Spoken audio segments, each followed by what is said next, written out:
sea, no puedo gastar 1,200 y luego más aparte pasajes y cualquier cosa, pues entonces no, sí se complicaba un poco.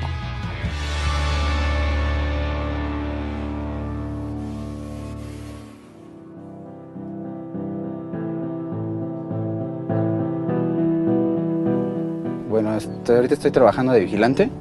Mi horario de trabajo es 24/24 y ahorita estoy ganando 5,000 pesos al mes, o sea, 2,500 a la quincena. Desigualdad, bueno, aquí en México pues, se ve fácil, ¿no? Como los niveles de vida que tiene cada persona. Hay gente que se preocupa por tener el mejor celular y hay gente que se preocupa porque en su casa no tienen ni para comer, ¿no? Quiero acabar la carrera, tengo ganas de, por satisfacción, titularme y ya después pues tengo otros proyectos porque me gusta la gastronomía, entonces tengo ganas como de hacer un restaurante, una cafetería, pero diseñada por mí.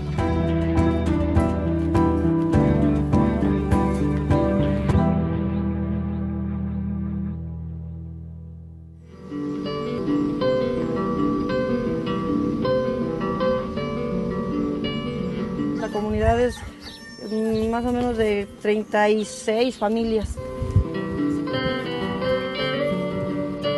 Mi nombre es Benita Hernández Hernández. Nosotros vivimos del campo, vivimos del maguey. No teníamos dinero para limpiarlo, lo teníamos ahí abandonado.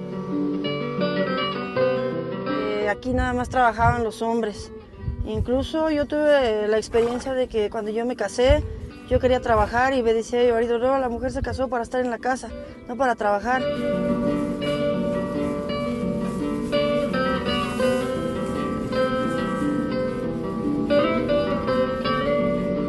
Ahorita con el recurso que nos dan, nosotros trabajamos en nuestro propio terreno, ya no salimos a trabajar fuera. Desde aquí empezamos a trabajar las mujeres. Es un trabajo no muy pesado, pero sí es un poco tedioso y cuidadoso, porque hay que cuidar la planta es pequeña y hay que cuidarla. Pero me niega y se vuelve fugaz, pero me niega y se vuelve fugaz.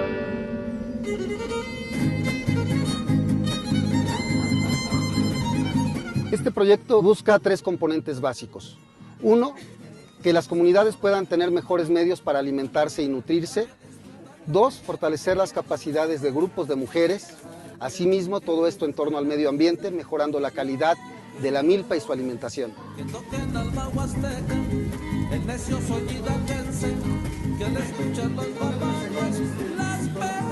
Este proyecto va a ser un ejemplo para que mujeres de ejidos aledaños puedan construir alternativas como estas, que sean reconocidas en las comunidades y puedan mejorar la calidad de vida de ellas como personas, pero también de sus familias. De mi comunidad me gusta que siempre hemos trabajado unidos y bueno, que ya aquí ya se va poco a poco terminando el machismo, ya nos dejan trabajar a las mujeres. Afortunadamente tenemos el proyecto aquí, ahorita ya nos dedicamos a trabajar nuestras parcelas, ya limpio el maguey, ya se ve bonito, se ve como cuando nosotros nos bañamos, se ve bañadito nuestro maguey, ya se ve limpiecito.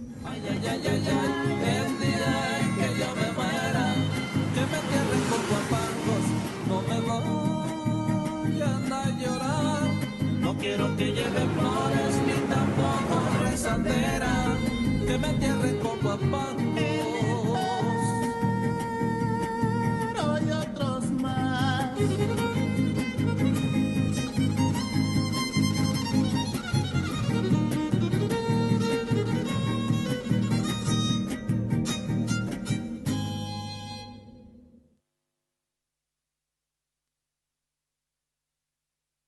Wow.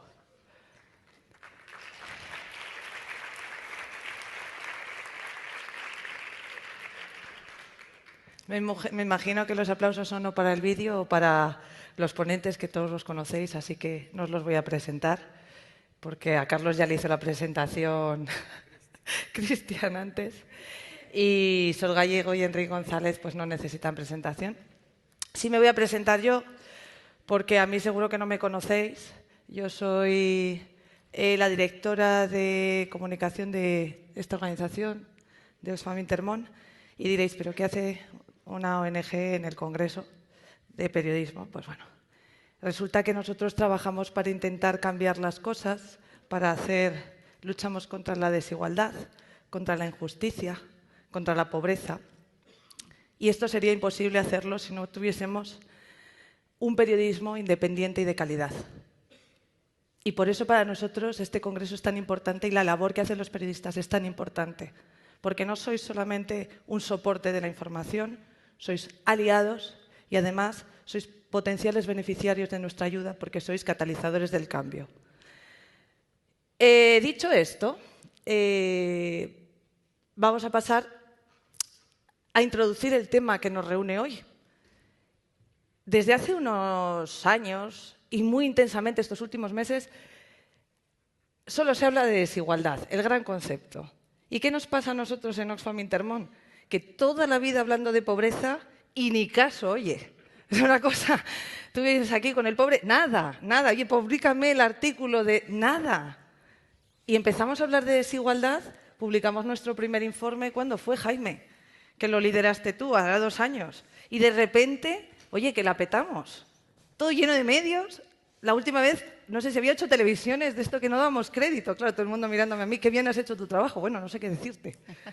Entonces, ¿por qué interesa la desigualdad, vosotros que sois periodistas, y no interesa la pobreza? Me pregunto yo. Enric, dale. ¿Yo? Vale, gracias, Enric. Soledad. Enric. A ver, quizá convendría colocar las cosas un poco en contexto. La situación actual de desigualdad creciente empieza a formarse en el mundo cultural, en el mundo de las ideas, en los años 60, con los nuevos conservadores que vienen de la izquierda y que establecen que la libertad es el principio supremo, la libertad del individuo. Y a partir de ahí, la crisis de los años 70 comporta un cambio de paradigma, ¿verdad? Los sistemas socialdemócratas habían llegado pues, a síntomas claros de agotamiento. No puedes tener impuestos superiores al 90% en caso de rentas altas como existía en el Reino Unido. Bueno, pues se da una transformación que en nombre de la libertad individual, pues bueno, es verdad que genera riqueza, pero genera mucha riqueza, genera crisis continuas y las crisis no hacen más que hacer más ricos a los que han generado las crisis. Es un mecanismo perverso del que empieza a verse el problema y es no necesariamente que aumente la pobreza absoluta, que a veces sí, a veces no. Lo que aumenta es la pobreza relativa, es decir, la alienación de una parte de la sociedad en comparación con unas élites que deciden y que además expolian al contribuyente, porque cuando se equivocan hay que reparar los daños. Bueno, esta es la situación y creo que empieza a ser palpable que no es una situación positiva. Posiblemente estamos al principio porque hablamos de desigualdad, cuando habría que hablar de igualdad. Antes lo decía Arsenio. Lo decía Sol, ¿no? Lo de la igualdad. La igualdad es que es una idea básica. Es algo que no solo está consagrado en la Constitución. Todas las revoluciones progresistas se han hecho en nombre de unos cuantos principios básicos, entre ellos la libertad, la igualdad, la justicia, la fraternidad, si quieres la añades. Pero una pregunta, Enric. Si esto lleva pasando desde los años 70, ¿por qué ahora? Why now? O sea, ¿por qué de repente ahora empezamos a hablar de la desigualdad? ¿Será Piketty la culpa? No, evidentemente no. No, porque era algo de lo que somos conscientes ya y éramos conscientes hace tiempo. Como se va agravando de año en año y notamos las consecuencias, y en España han sido muy obvias con esta crisis, cómo ha jugado cada actor, quién se ha beneficiado y quién ha perdido. Esto lo ve el ciudadano peor informado, porque lo ve en la calle, lo ve en su casa, ve las consecuencias. Bueno, convendría dar el siguiente paso, decir, no, es que no solo hay que combatir la desigualdad, hay que luchar por la igualdad, no el igualitarismo, la igualdad, que es un principio esencial. Y posiblemente estemos empezando el camino hacia un nuevo cambio de paradigma y la vuelta a ciertos valores como solidaridad, igualdad, justicia, que ahora mismo son irrelevantes, parece. ¿Tú qué opinas, Sol? Porque se está poniendo una cara que... No. La cara la tengo desde hace mucho rato puesta. Me di cuenta, sí. No, yo creo que ese es un tema fundamental, el hecho de que el discurso de la igualdad se retiró del debate político, no existía, parecía una idea caduca, una idea ya vieja, que durante mucho tiempo había identificado a una corriente ideológica y desapareció eso como identidad, como seña de identidad peculiar de un proyecto político. Y de repente dices, ¿y por qué ahora sí? ¿Por qué antes se hablaba de pobreza y ahora se habla de igualdad? De pobreza habla Cáritas, de desigualdad habla Harvard. Hay una diferencia notable automáticamente sobre la seriedad y sobre la influencia que tiene el pensamiento de Cáritas y el pensamiento de Harvard, ¿no? Pues Cáritas, la pobre, no tiene mucha influencia en el pensamiento económico, mientras que Harvard o los grandes economistas sí lo tienen, ¿no? Entonces, lo interesante de y luego otra cosa que se comentó ayer, yo creo que también interesante, que es que la pobreza es una cosa que afecta a los demás, es de países subdesarrollados, ¿no? En fin, y luego tienes siempre un poco en tu país. Pero bueno, es una cosa así, ¿no? Un 15% de pobreza es perfectamente manejable, que se mueran, ¿no? Pero en la desigualdad ya empieza uno a identificarse con ese asunto. Y dice, bueno, eso me afecta a mí.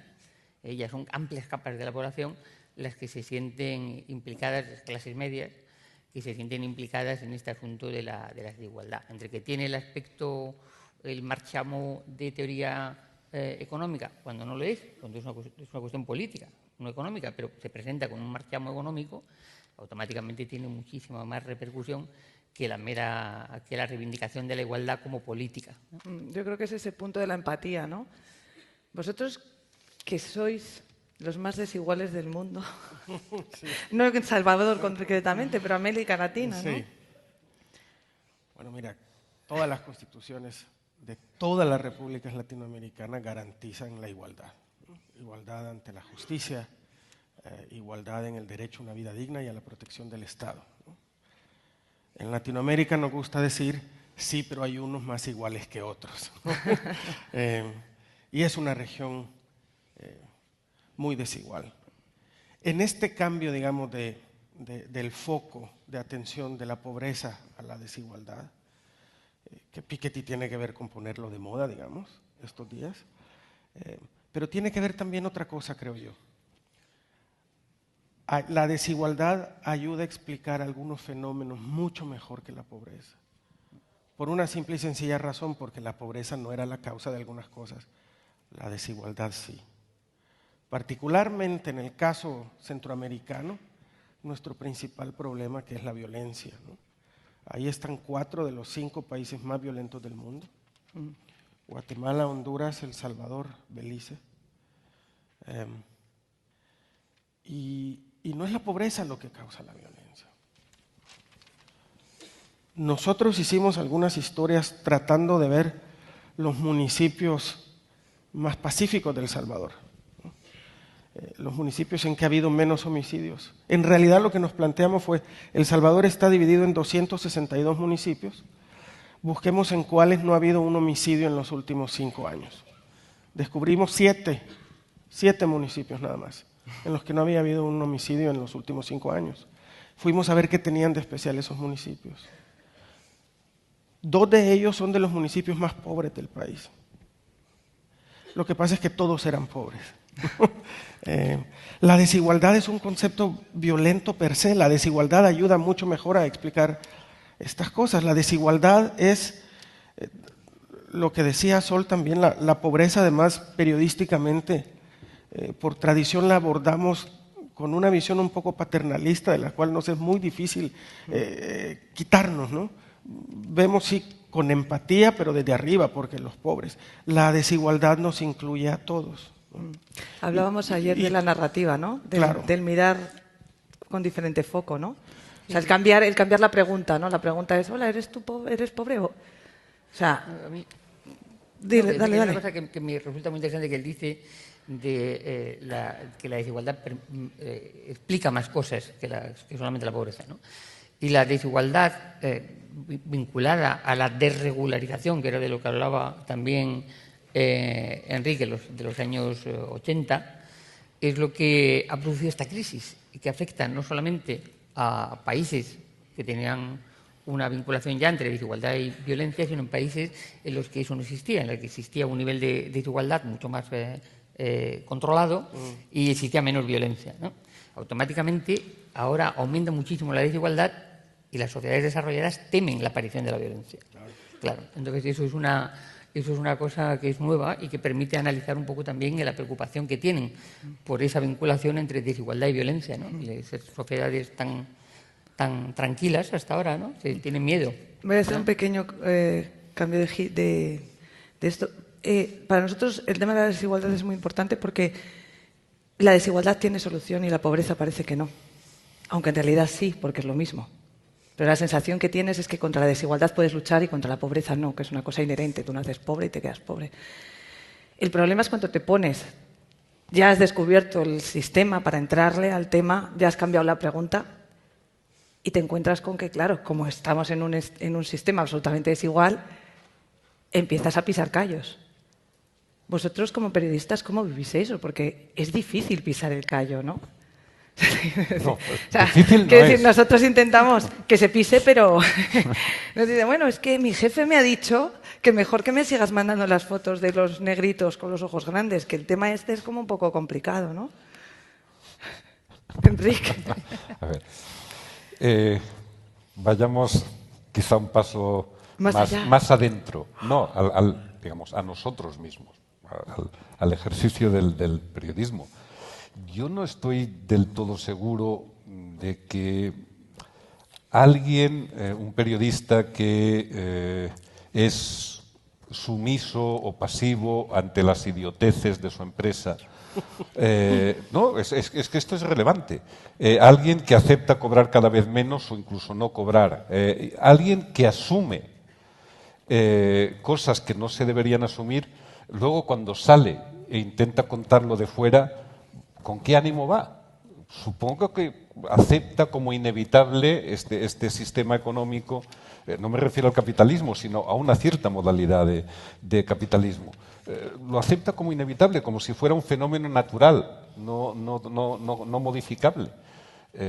Creo que vamos mal y en parte quizá un problema del periodismo en los últimos años que ahora tal vez se esté empezando a resolver gracias a la aparición de pequeñas unidades informativas mucho más igualitarias, no solo justas, sino igualitarias, bueno, pues te permite tener otro tipo de actitud, otra mirada ante la realidad, pero es que durante años hemos estado intentando salvar ese patrimonio decreciente que teníamos hasta que no hay nada que conservar, lo hemos perdido.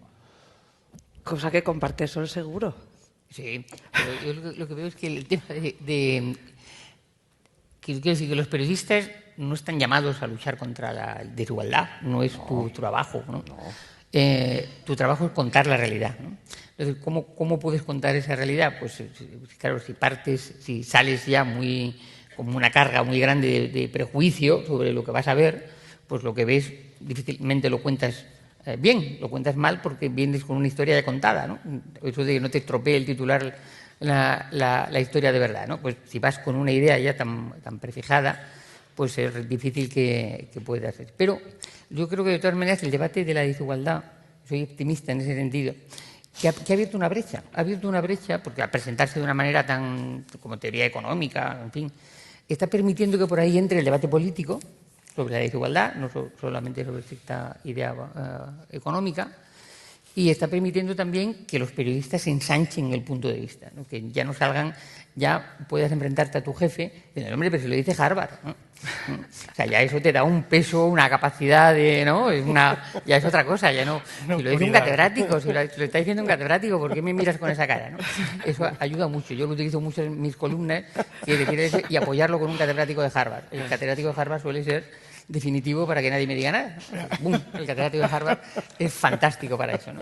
Bueno, pues yo creo que eso lo digo en broma, pero sí que creo que es verdad que ha abierto una brecha por la que muchos periodistas pueden entrar, ¿no? También. Pero la historia, o sea, la historia es cuando si hablas de desigualdad van y te matan. Cosa que, por ejemplo, Carlos ha vivido. Yo conocí a Carlos cuando fui a verle en El Salvador, tuve esa suerte, me subió en su coche blindado. Ay, por favor, Lula. ¿Por qué está blindado tu coche? ¿Por qué hablas de cosas que no se pueden hablar? Porque tienes que luchar contra un poder que está cooptado, porque vivimos en un mundo absolutamente desigual, porque los ricos tienen mucho dinero y los pobres tienen mucho menos. Y una pequeña población mundial acumula la misma cantidad de riqueza que el otro 99%. A ver, yo no creo que sea esperable que en ninguna sociedad todo el mundo tenga la misma riqueza.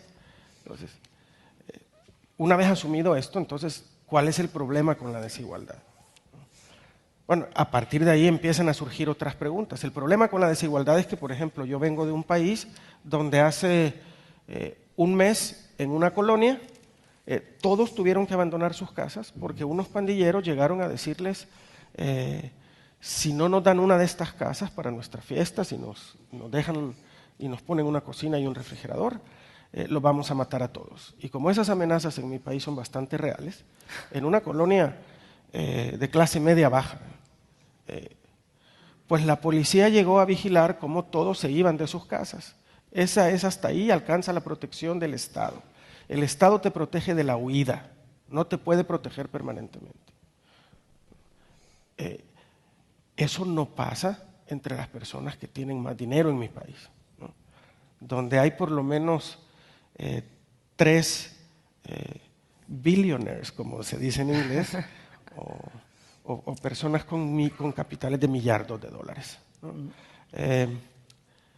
Entonces, la desigualdad afecta a la sociedad en la que yo vivo. La desigualdad permite que quienes toman decisiones no suelen estar en contacto con la manera en que vive la mayor parte de la población y por tanto no toman decisiones acordes a darnos protección a todos. La desigualdad es mucho más notoria, por supuesto, en nuestros países que aquí. Aquí ha habido un proceso de estabilización, sobre todo de las capas medias que han aportado y que tienen un rol muy activo en la demanda de respeto a sus derechos, ¿no? En nuestros países eso no ha sido así. Entonces, el periodismo, lo que a nosotros nos exige todos los días es contar esas realidades, pero más allá solo de consignar los hechos, tratar de buscar la explicación. ¿Por qué hay personas que se tienen que ir de su casa bajo esta amenaza? ¿Por qué hay una señora que le da de comer a la asesina de su hija y no va con la policía a denunciar que sabe quién le mató a su hija? ¿Por qué hay gente viviendo en estas condiciones?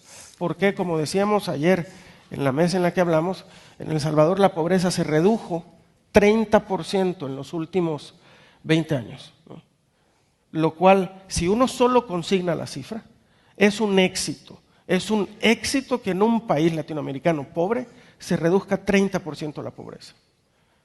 Y si uno hace periodismo secretarial, que solo consigna la declaración de un funcionario, pues aplaudiría ese éxito. Cuando uno se pregunta, ¿esto cómo se logró? Empezás a buscar esas explicaciones y luego las encontrás. No se debe a ninguna política social. La cantidad de gente que ha salido de la pobreza es menor que la cantidad de gente que ha salido de El Salvador. Entonces, más allá de las políticas sociales, se debe a que los pobres, muchos se han ido, y desde su exilio económico o su exilio de la falta de seguridad pública, desde Estados Unidos envían remesas, ¿no? Claro. Lo cual no le deja fondos al Estado. Al final son operaciones privadas, que al Estado tampoco le permite obtener más recursos para garantizar nuestros derechos a la seguridad pública, etcétera, etcétera, etcétera, ¿no? Sol, ibas a interrumpir a Carlos y no te has atrevido. Interrúmpele. No, bueno, si quieres no, te interrumpo. Me refería a... Si no os interrumpo yo a todos, que los casos que cuenta Carlos son casos extremos, ¿no? De un barrio entero que tiene que abandonar sus casas porque les obligan, ¿no? Claro, en sociedades más desarrolladas no se produce ese volumen de desigualdad y no se produce tampoco esa impunidad tan grande. Todavía hay elementos de cierta normalización. Pero, por ejemplo, en el caso de la crisis española, estamos viendo a gente que es expulsada de sus casas, ¿no? Los desahucios, los famosos desahucios. Y uno se pregunta, ¿pero cómo es posible? ¿Cómo es posible que echen de su casa a alguien que tiene 2 niños pequeños? ¿De dónde va? ¿No? ¿Cómo es posible que eso suceda? Pero sucede, y sucede absolutamente todos los días, ¿no? Y uno mira y dice, realmente la crisis sí que ha tenido efectos.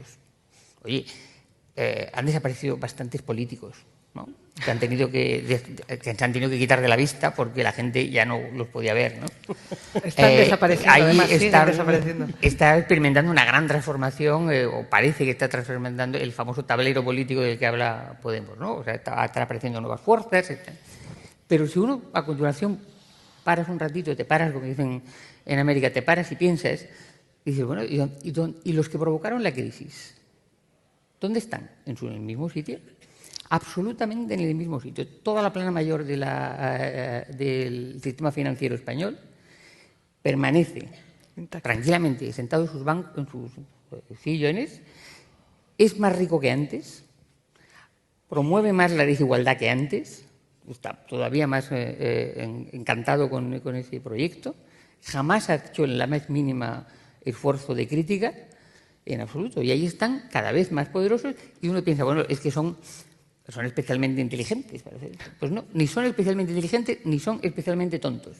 Como dice un amigo mío, lo que no tienen es escrúpulos, que es otra cosa. ¿No? Que es otra cosa. No son muy listos, es que pues no, tampoco. No. Lo que no tienen los escrúpulos y creen que las normas no son para ellos. Las normas están hechas para el común de los ciudadanos, pero ellos no tienen ninguna obligación de respetar esas normas. La historia está en todo esto, cómo consigues al final narrarlo a través de unos medios que pertenecen a los que no tienen escrúpulos. Yo sigo ahí, taca, taca. Enrique, venga, cuéntame lo que tú lo sabes, Enrique, tú lo sabes.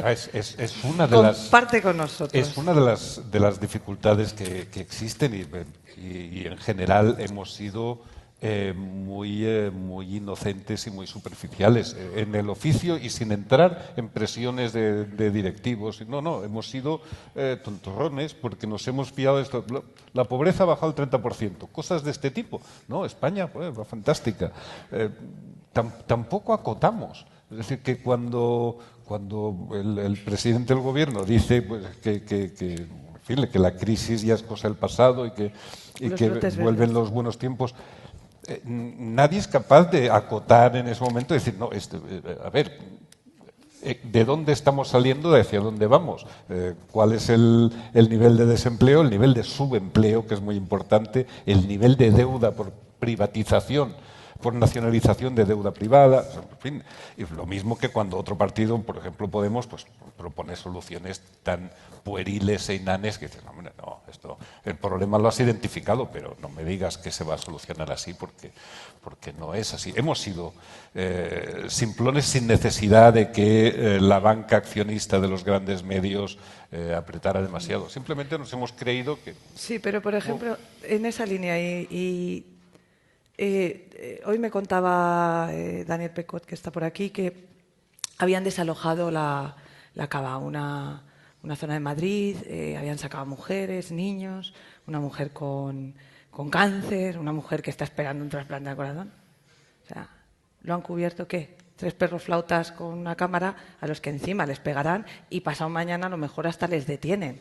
O sea, pero ¿cómo se puede informar así? O sea, al final el periodista está desprotegido en esta situación. O sea, ¿y cómo puede un periodista no estar desprotegido en esta situación? O sea, ¿qué recursos puede tener para, o bien dentro de un medio que pueda estar, que sea un poco tendencioso y que ya sepamos que es tendencioso, que a ver los haylos, Enrique, o bien fuera de ese tipo de medios encontrar otros recursos, ¿no? Entonces... Bueno, de hecho, la cuestión de los desahucios ha sido una cuestión casi estrictamente de redes sociales. Creo. Es decir, claro, es muy tarde la prensa, ¿no?, ha identificado el problema como un auténtico drama y sigue presentándolo como un fenómeno. Hombre, ya, pero es que funciona así. Si no pagas, esta falacia del si no pagas, bueno, ya, pues, es que todos dejamos de pagar en un sentido u otro, en un momento u otro, y no hablamos solo de dinero. Pero se acepta como, en fin, es la parte mala de un sistema que va muy bien. Sí, y además, si uno se plantea, bueno, ¿y por qué partamos de la idea de que a lo mejor no es aceptable? Entonces te dicen que eres buenista, que eres tonto, ¿no? Sí. Eres tonto porque el sistema, es que eres tonto, no comprendes la complejidad de este asunto, ¿no? Porque si no permites que los bancos desahucien, pues te quedas sin cuenta corriente, ¿no? que es el siguiente paso, y uno dice, bueno, ¿cómo he llegado ahí, no? ¿Cómo es posible que, o sea, de esta señora que está usted desahuciando a que de repente me he quedado sin ahorros? ¿Cuál es este proceso que, bueno, pues se lo saltan en un pispás, ¿no?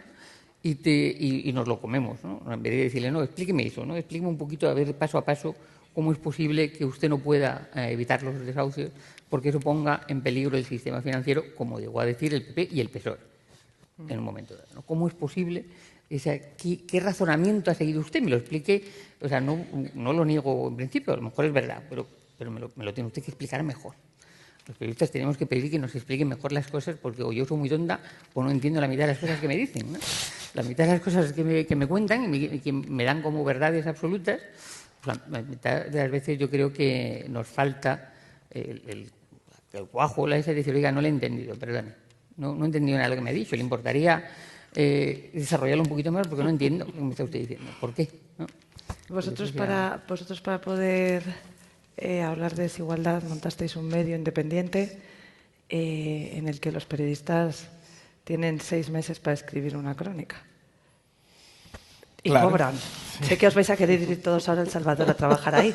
No sé, suele pasar. Dice, sí, es que es la única forma de realmente llegar al fondo de las cosas, de encontrar explicaciones a preguntas y son explicaciones que no son sencillas. Es decir, cubrir el desahucio te toma un día. Entender por qué están desahuciando a la mujer que tiene un infarto, pues es bastante más complicado. Y contar esa historia requiere tiempo y los fenómenos sociales requieren, yo creo, ser abordados con profundidad. Si querés desde el periodismo hacerle un aporte al debate público, si querés desde el periodismo hacerle un aporte a la comunidad a la que servís, necesitas también ayudarle a entender. Es decir, tú dedicarle el tiempo que los ciudadanos no tienen para encontrarle respuestas a estas preguntas de por qué están desahuciando a esa señora. Y los textos necesitan tiempo para eso. Otra cosa es el modelo de negocios, porque eso no es rentable. Pero llevamos 18 años tratando de ver cómo llegamos a fin de mes y llevamos 18 años por 12, ¿no? Entonces, hemos llegado a fin de mes hasta hoy. Los 18 años, no sé cómo vamos a llegar a finales del otro mes, ¿no? Pero eso ya lo resolveremos. Partido a partido. Sí, así es. Tampoco estoy seguro del aporte que hayamos hecho, porque este trabajo es muy frustrante muchas veces, ¿no? Pasan 6 meses 2 periodistas cubriendo narcotráfico, cubriendo el problema de las pandillas, hacen una denuncia muy fuerte, donde se señalan responsables, y no cambia absolutamente nada. Si tú te quejabas, Sol, de los altos niveles de cinismo entre los políticos en este país, los niveles de cinismo latinoamericanos han sido, si acaso los heredamos de la conquista española, hemos superado, pero con creces esa lección. Y en ese sentido el trabajo se vuelve muy frustrante, pero si le querés hacer un aporte, yo creo que eso requiere dedicarle el tiempo suficiente para buscar explicaciones de fondo. Muy interesante. Sol. Hay una segunda parte que a lo mejor no es el momento para plantear, que es decir, ¿cómo es posible que todas esas denuncias que se formulan no tengan efecto, no causen, no provoquen alguna respuesta, algún cambio, alguna vez? Porque antes sí pasaba. Quiero decir, los grandes medios tradicionales, antiguos, sí conseguían efectos. Es decir, una gran campaña de un gran medio sobre algo provocaba un efecto. El gobierno no era capaz de resistir impertérrito esa presión. Sí, normalmente actuaba de alguna manera, tenía que hacer algún tipo de declaraciones, sí. Cuando había un escándalo, especialmente, y eran grandes medios los que los planteaban, pero se producía esa reacción. Ahora no. Yo no sé si Enrico tiene una explicación de por qué sucede eso, pero antes tenía una especie de reacción, ¿no? ¿Tú te acuerdas? ¿No? Sí, cuando éramos jóvenes eso pasaba. Sí.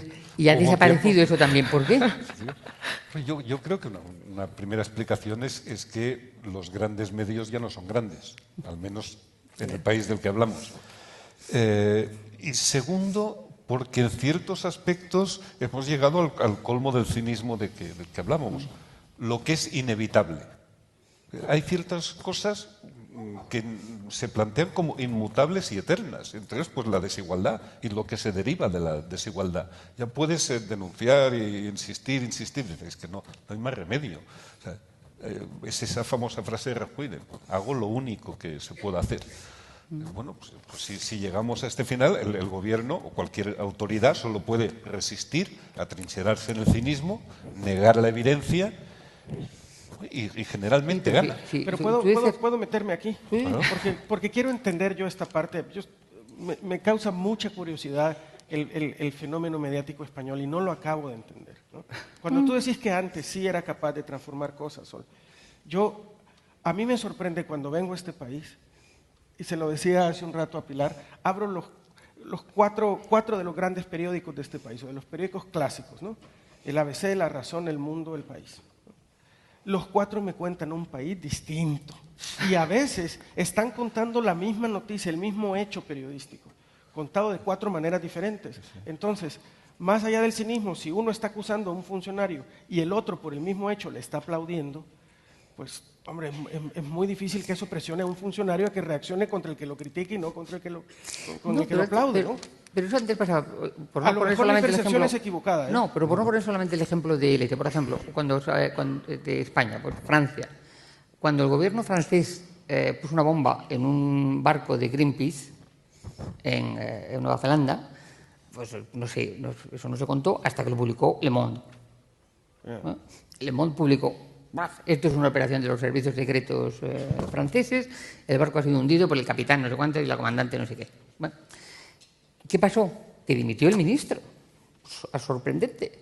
Ahora no pasaría absolutamente nada. En aquel momento, el ministro de Defensa, que a propósito se llama Ernie o algo así, sí. Pues ese caballero dijo, no, el presidente de la República no sabía nada, no es culpable de nada de esto, yo soy el responsable, yo soy el culpable, yo soy el cabrón que ha hecho esto, y ahora mismo cojo la maleta y me voy, ¿no?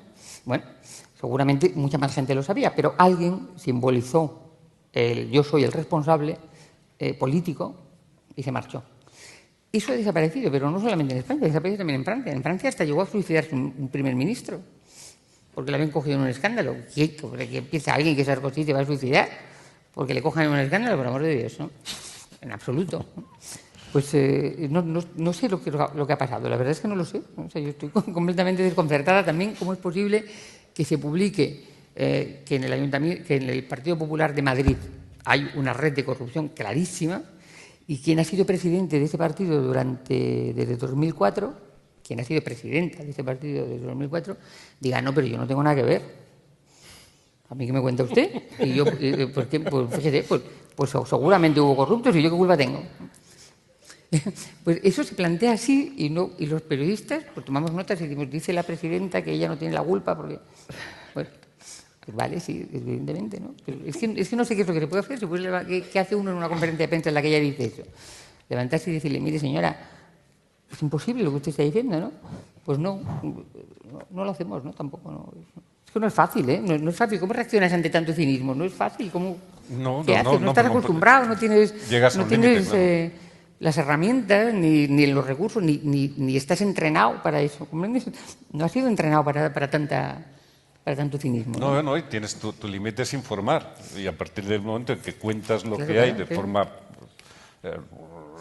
fehaciente y no pasa nada, no puedes ir más lejos. Yo creo que una explicación a esto es las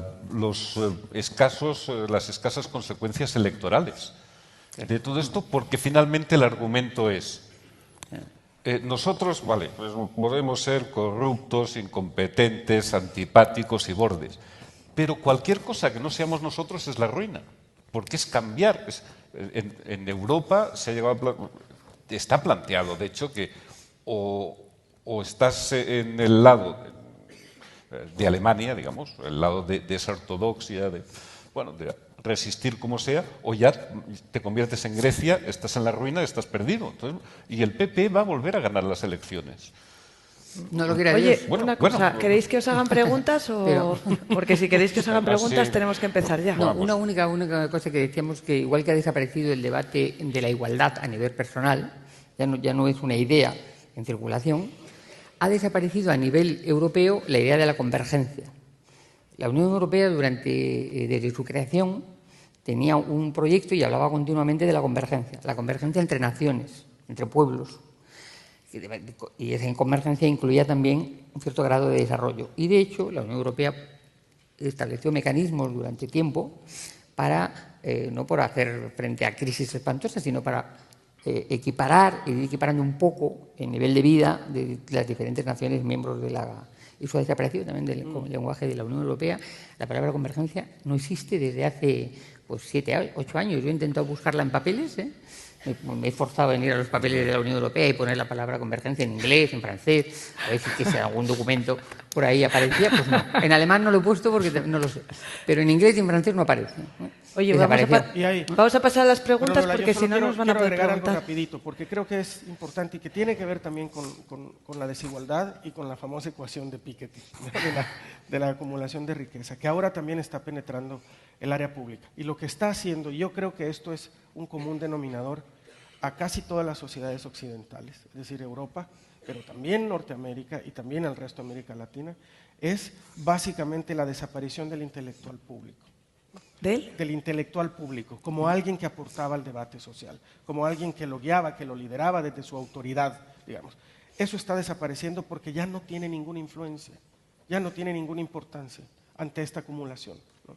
Que ahora controla, ahora el último escándalo en Estados Unidos es que hay 2 hermanos millonarios que se han propuesto que con su dinero van ellos a determinar quién será el candidato de uno de los partidos, ¿no? Entonces, oye, con su dinero no, con 900 millones de dólares, bueno, que ya es, ¿eh? Bueno, eso es mucho dinero. Eso es mucho dinero, eso es mucho dinero. Si alguien tiene preguntas, que vaya levantando la mano.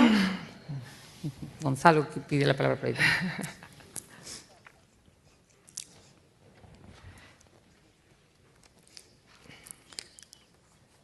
Que pregunten ahí arriba y ahora que pregunte Gonzalo, que es bastante pesado y... Espera, que van a preguntar arriba, va en serio. Lo que es pesado no, es un tío encantador. Eso era una broma privada. Sí, me gustaría saber qué medidas concretas cree que pueden hacer los medios de comunicación para luchar un poco contra la desigualdad. Hombre, es que además medidas concretas, no generalidades. Yo tengo una gran confianza en tu capacidad de síntesis. Sí, ya. Sol, como los políticos ayer. 3 medidas. La primera. Realmente... Podemos decir una cada uno. Si te apura mucho. Os doy una pista. Vosotros antes habéis dicho que los medios no tienen que luchar contra la desigualdad. No, es que yo creo que yo no creo en el periodismo de militancia, creo en el periodismo de preguntas. Y luego que cada uno se haga el juicio apropiado. Pero quizá algo, no sé si es lo primero, algo que convendría hacer es pensar un poco fuera del marco. Tenía mucha razón cuando decía, yo quiero vivir en el país del que habla la razón. Yo estaría encantado de vivir en ese país, es un país fantástico, pero no lo conozco. Bueno, pues... O querría vivir en la razón de la que habla el país. Por ejemplo.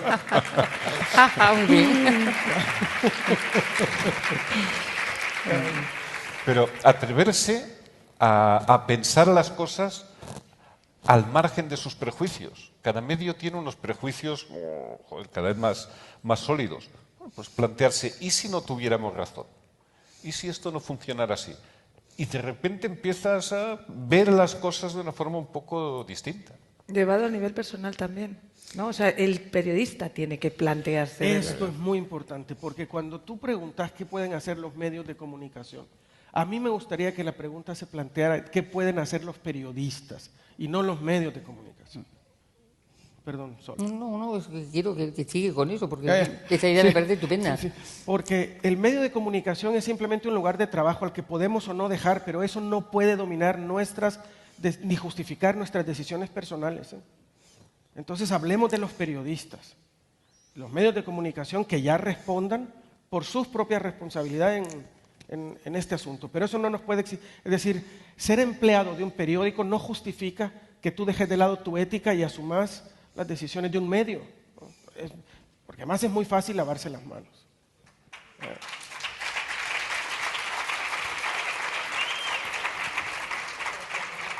¿Yo qué creo que puede hacer el periodismo? Por supuesto, hablo desde una región muy distinta, donde solemos desde el periodismo abordar la emergencia, ¿no? En la emergencia constante y la crisis constante en la que hemos vivido toda nuestra vida independiente como república, digamos, ¿no? La fórmula que nosotros hemos encontrado y que hasta hoy nos tiene satisfechos, no será la única, pero es la que nos gusta a nosotros ejercitar, es un periodismo de largo aliento, que le dedique tiempo a encontrar las explicaciones de estos fenómenos que afectan a toda una sociedad y al final la acaban envenenando y llenando de tantos tóxicos, que es la situación en la que estamos ahora en casi toda América Latina. Sol. A ver, una cosa que sería así, es, ya que no va a ser muy difícil que los periodistas, que es lo que yo también creo que tienen que trabajarlo y pelearlo, no vale culparse con que es que pero sí creo que es muy difícil que a veces los periodistas escriban de lo que quieren. Pasa como en la vida. Un epitafio estupendo que yo conozco es el de: no hizo lo que quiso, pero jamás hizo lo que no quiso. Pues me parece un epitafio fenomenal para alguien, ¿no? En tu vida, porque para hacer lo que quieres depende de mucha más gente y a veces puedes o no puedes. Pero para no hacer lo que no quieres dependes de ti. Depende de decir no, exclusivamente. Y eso es una decisión personal de cada periodista. Es posible que no puedas hacer lo que quieras, pero sí puedes decir no a lo que te parece indigno de hacer. Y tienes la obligación moral de decir no. Exactamente, tienes la obligación moral de decir no. Muy bueno. Y eso yo creo que es un buen consejo en general. Muy bueno. Y un epitafio estupendo, entonces, lamentablemente. Ya nos estás dando lamentablemente epitafios. Gonzalo Fanjul, por favor. Mi pregunta es, ¿cómo aplica este debate de la desigualdad a la concentración de poder en los medios de comunicación y a las normas que se lo permiten? Estoy pensando no tanto en la prensa, sino en las televisiones en particular. Es decir, ¿en qué medida lo que está ocurriendo con los medios es un reflejo que alimenta el problema de la desigualdad en el conjunto de la sociedad? Sí, bueno, yo creo que el tema de la concentración de medios de comunicación es exactamente el más peligroso de todos. Y siempre lo he defendido. Cuando la gente me decía, no, es que es importante que los medios públicos, y tal, digo, son importantes los medios públicos, pero lo que es fundamental son leyes antimonopolio y leyes anticoncentración de medios de comunicación. Eso es fundamental. Existen en muchos países. Lo que pasa es que se han ido relajando. En vez de irse, en Estados Unidos existe una ley que tú no puedes tener más de tantos lectores, y si tienes una televisión y una radio en un mismo estado, no puedes alcanzar más de un determinado nivel de penetración. A partir de un determinado nivel de penetración, o vendes la radio, o vendes el periódico, o vendes la televisión, ¿no? Pero esas medidas que hace unos años, hace 20 años, hace 25 años, eran más estrictas de lo que son ahora. Se han ido relajando y se ha ido permitiendo una concentración superior. Claro que es necesario permitir grandes empresas de comunicación en el sentido de que probablemente si no existen grandes empresas de comunicación no se podrá hacer determinado periodismo, que yo sí creo que es útil, ¿eh? Pero eso tiene que estar estrictamente controlado para impedir, y además controlado, ya digo, no solamente a nivel nacional, sino controlado a nivel, en los estados federales, a nivel federal, a nivel autonómico. Yo sí creo que eso es una pregunta tan buena la que has hecho, Gonzalo, que hay una mesa mañana que lidera Gumersión de la Fuente solo sobre eso, básicamente, sobre la concentración de las televisiones. ¿Más preguntas? Aquí. Y allí también. Okay.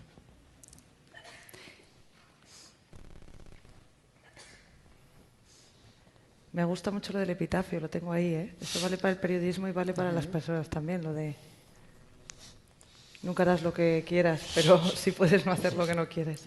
Sí, hola. A mí me parece pertinente y muy interesante todo el debate que estamos teniendo, ¿no? Y aquí yo creo que tengo más preguntas, como Arsenio antes, tengo más preguntas que respuestas. Pero aquí se ha dicho que el periodista no denuncia la desigualdad, pero sí la cuenta. Pero ¿cómo hacemos, cómo se casa eso en una situación en la que la desigualdad es tan grande que, por ejemplo, lo que se está denunciando es una cooptación de poderes políticos? Es decir, que grandes fortunas o grandes intereses económicos impongan determinadas leyes en contra de lo que necesita la ciudadanía, ¿no? O sea, por ejemplo, grandes empresas que no cotizan en un país en donde cada vez se desinvierte más en servicios públicos, afecta a la calidad democrática, afecta a la ciudadanía. Es decir, ¿cómo casa eso con un periodismo que lo cuenta pero no lo denuncia? Es una pregunta. Enrique. Es que contarlo es denunciarlo. ¿Qué más hay que hacer? O sea, lo que un periodista no debería hacer es organizar un piquete de protesta. Luego, es importante contarlo bien hasta el fondo. Lo que decíamos de las historias largas y bien trabajadas, el porqué de todo. Luego está no el ciudadano, la ciudadanía, que decide si lee o escucha o mira esa información y si la considera relevante o si piensa que ya le va bien. O sea, la prensa creo un elemento básico de un sistema de libertades. La democracia es, bueno, pues es una cosa horrible, pero es menos horrible que lo otro, ¿vale? Pues vamos a tener que soportarla, pero es básico tener un sistema de contrapoderes y denuncias. La denuncia, que es, en nuestro caso, presentar la información de la forma más clara y fehaciente posible. El resto lo decide la ciudadanía. Carlos. Sí. Es que, a ver, en Suecia no todos tienen la misma cantidad de dinero, ¿no? Pero en Suecia los que están más abajo en el estrato económico de esa sociedad tienen todas sus necesidades básicas garantizadas. En una sociedad donde la mayor parte de esas necesidades básicas no están garantizadas y además esos derechos son atropellados todos los días, donde el Estado es incapaz de responder a eso, a mí me parece que es una sociedad corrupta por definición. Cuando tú contás esa corrupción, cuando tú explicas esa desigualdad, los efectos que tiene para tu sociedad, estás haciendo una denuncia. Estoy de acuerdo con Enrique, no solo no está divorciado, sino que es de esa manera como nosotros ejercemos la denuncia. Yo creo que la denuncia es una de las funciones básicas de este oficio, básicas. ¿Cómo ejerces esa denuncia? Totalmente de acuerdo, no organizamos protestas. Contamos y buscamos explicaciones y sobre todo, aquí que hay muchos estudiantes de periodismo, nuestra principal obligación es plantearnos preguntas. Última pregunta, porque hay atrás, hay aquí delante. El primero que coja el micrófono gana. Nos quedan 6 minutos. Y allá también. ¿Dónde? Vamos a hacer una cosa, hacemos las 2 preguntas juntas y así, ¿vale? Acércale el micrófono. ¿A la vez? No, hombre, no, a la vez no. Primero la primera fila y luego pasamos a la parte posterior. Bueno, yo me he quedado un poquillo deprimida, ¿no? Cuando decíais el tema de que no se consiguen ya cambios cuando saltan escándalos, etcétera. Y lo habéis centrado mucho en el tema de medios de comunicación, ¿no? Porque, bueno, esta mesa es sobre desigualdad y medios. Pero os quiero preguntar qué opinión os merecen las plataformas que hay, ¿no? Para que los ciudadanos pidan cambios. Las plataformas de firmas, de peticiones, etcétera. No sé si veis que puede ser un cambio de modelo, que a lo mejor ya los medios no tienen por qué tener este papel de provocar cambios y pueda pasar un poco a la ciudadanía. Adelante. ¿Ya? Sí. Gracias. Bueno, la pregunta es un poco doble, vamos a decirlo. La primera parte es en relación a que el periodismo no consigue con la denuncia que tenga los efectos que se espera en sus propias denuncias. Yo eso lo relativizo quizá a España. Por ejemplo, creo que todos tenemos conocimiento de la dimisión que se forzó a un ministro de Alemania porque había simplemente fusilado algunos párrafos de su tesis doctoral. O, por ejemplo, de más envergadura, la aceleración que sufrió la abdicación de la reina Beatriz de Holanda porque el príncipe Bernardo había sido pillado en unas comisiones cobradas a la Lockheed. Por favor, breve, porque es que nos vamos de tiempo. Entonces, quiero decir que sí que hay efectos de disuasorios para la ciudadanía y en España quizá no tiene esos efectos. Pregunto, porque quizá los medios han perdido en alguna medida credibilidad. En los últimos 20 años ha habido muchos escándalos en España y una parte de ellos los ha tratado determinados medios y otra parte esos medios los han ignorado. Tenemos Totalmente. que parar la pregunta porque es que si no, no nos da tiempo a responder. Tenéis 3 minutos porque luego hay que cerrar. Rápido. Enrique. Gracias. Por aquí. Es que estamos hablando de cosas distintas. Una cosa es el periodismo y otra es obvio que en la cuestión de las hipotecas la movilización ciudadana ha tenido un gran protagonismo, pero es que para eso están los ciudadanos. Una cosa es el periodismo y otra la ciudadanía. El periodismo no es soberano en nada, se limita o debe limitarse a ejercer lo suyo. Luego, cuanto más se movilicen los ciudadanos, mejor. Y respecto a la segunda pregunta, estoy de acuerdo en que los países son distintos, las sociedades son distintas, pero, en fin, hay dimisiones o consecuencias cuando los asuntos pues, no son demasiado relevantes. Cuando se alcanza eso que llamamos el interés de Estado y demás, en todas partes cuesta que existan consecuencias. Es decir, que en Alemania no han tenido muchas consecuencias los escándalos de Siemens. Es más fácil que haya un lío si te pillan que copiaste cuando hiciste el examen de reválida que si tienes un sistema empresarial que básicamente soborna a todo el mundo. Es complicado. Chicos, brevemente. No, es lo mismo, ¿no? O sea, pues yo en el tema de las plataformas me parece muy bien porque ayudan a la movilización ciudadana, pero son plataformas ciudadanas, exactamente, no son medios de comunicación, ¿no? O sea, son plataformas, o sea, todo eso me parece bien y me parece estupendo que utilicen las nuevas herramientas para formalizar eso, ¿no? Pero eso es una manera de organizar y de comunicar que no es periodismo, para mí, ¿eh? Es por otro lado, ¿no? Carlos, bueno, yo de España para cerrar rápido. no opinaré de esto. Yo como ciudadano, que soy ciudadano de un país, veo con mucha envidia la movilización de ciudadanos españoles con esta crisis. Ya me encantaría a mí tener en la sociedad de la que vengo una ciudadanía que se sienta tan empoderada y con tanto derecho de reclamar sus derechos. Lamentablemente no la tengo. Ahora, como periodista, los periodistas tenemos efectivamente muy poco espacio para la militancia o el activismo o este tipo de cosas. Entre esas pocas cosas, y lo digo, hace poco firmé una carta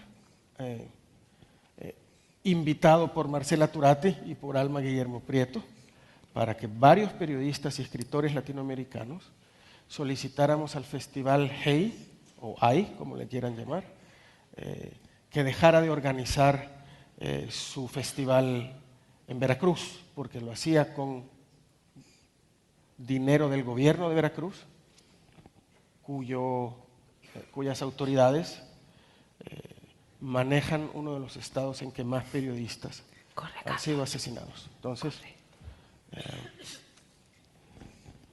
creo que ese es del poco espacio que tenemos como periodistas para de alguna manera también nosotros poner nuestra firma en una de esas peticiones. Bueno, yo me jacto siempre de acabar a la hora y nos quedan 55 segundos que van bajando. Ha sido un gustazo.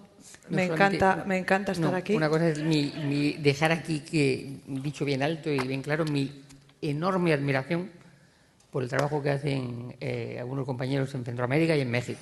Realmente muchísimas gracias. Pues hombre, gracias. Gracias. Pues ahora yo he de decir que me siento muy agradecido contigo y con Fernando por haberme invitado. Creo que Huesca se convierte cada vez más en un lugar de encuentro de esta gran familia que somos algunos periodistas latinoamericanos. Y me siento mucho más honrado aún que me hayan sentado aquí con dos figurones del periodismo español. Hombre. Muerden. Pues nada, muchas gracias. Os invito a que visitéis la página de Oxfam Intermón si queréis saber sobre desigualdad y sobre lo que podéis hacer a modo individual como sociedad civil, no como periodistas, porque ha quedado claro que el periodismo hay que ejercerlo con mucha seriedad y con muy poco activismo. Muchas gracias.